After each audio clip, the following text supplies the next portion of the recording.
qaato waxay ahayd in maxamed xaaji ibraahim cigaal uu iibiyey dhulkii NFD la oran jiray heshiiskii ka dhacay Caruusha ee Kenya iyo Soomaaliya barigaasi dhexmaray haddii aynu dib u jaleecnana heshiiskaasi xukuumadda cigaal wixii ay doonaysay ama heshiiskaasi ay ku gaadhay waxa BBC-du maxamed ibraahim cigaal ay ka wareysatay isaga oo jooga magaalada Kampala caasimadda waddanka Uganda 16 bishii Disembar sanadkii 1967 waxaana wareystay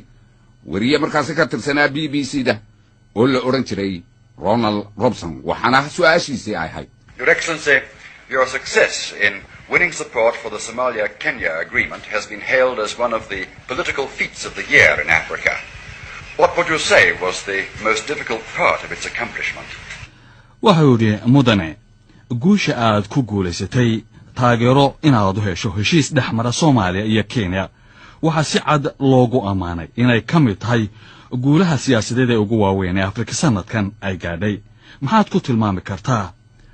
qaybta idinku adkayd si heshiiskaasi ay u gaadhaan maxamed xaaji ibraahim cigaal oo su'aashaasi ka jawaabay kagana jawaabay af Ingiriisi iyo af Soomaaliba waxa uu yidhi The memorandum of understanding agreed upon at Arusha between Somalia and Kenya provides only for the basis for both countries under the mediation of Zambia to get together over the conference table in order to try and find just solutions to the problems between Kenya and Somalia. I would like to emphasize that so far, apart from resolving minor differences, there has been no discussion as yet on major issues. Memorandum kii Arusha la iskaga afgartay Kenya iyo Soomaaliya iskaga afgartay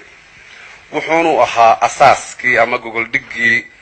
oo u gogoldhigaha wada hadalkii labada wadan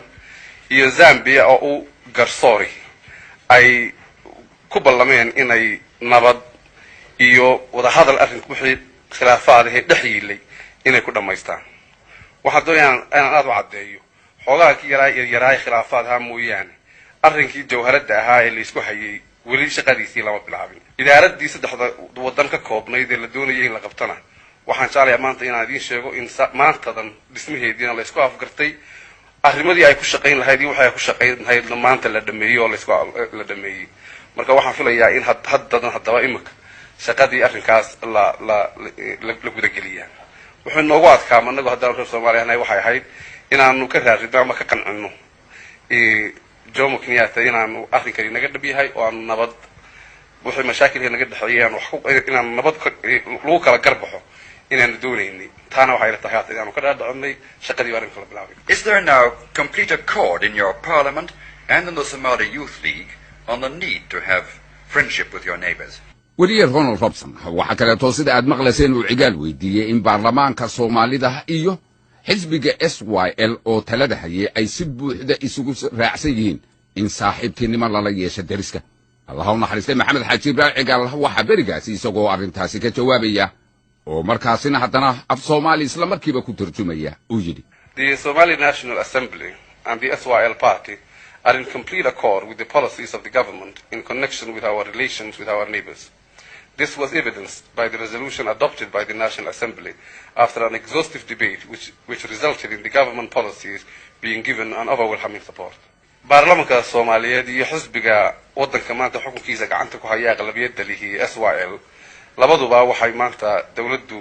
siyaasadda ay ku shaqaynayso ee dadkan jiiraankan ay ku saabsan labaduba raalli bay naga yihiin waana nagu barbartaagan yihiin waxaana taa cadaysay maalintii dhaweyd motionkii baarlamaanka laga baasgareeyay ee aqlabiyad weyn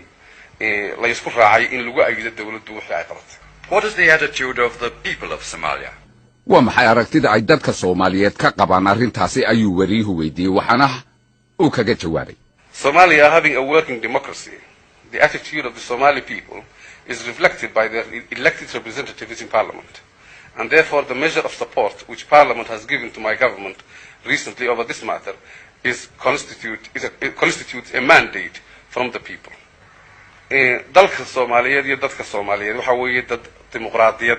ku dhaqma oo dhaqankooda iyo noloshooda ay ku xiran ay tahay marka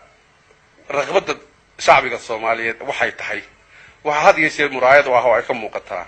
dadka ay doorteen ee baarlamaanka ku jira kolba waxay baarlamaanka taayid ama maxay hayday diidmo waxay kolba ka cadeeyaan halkaas raqabada shacbiga Soomaaliyeedna ay la socotaan marka baarlamaanku maanta dhaweyd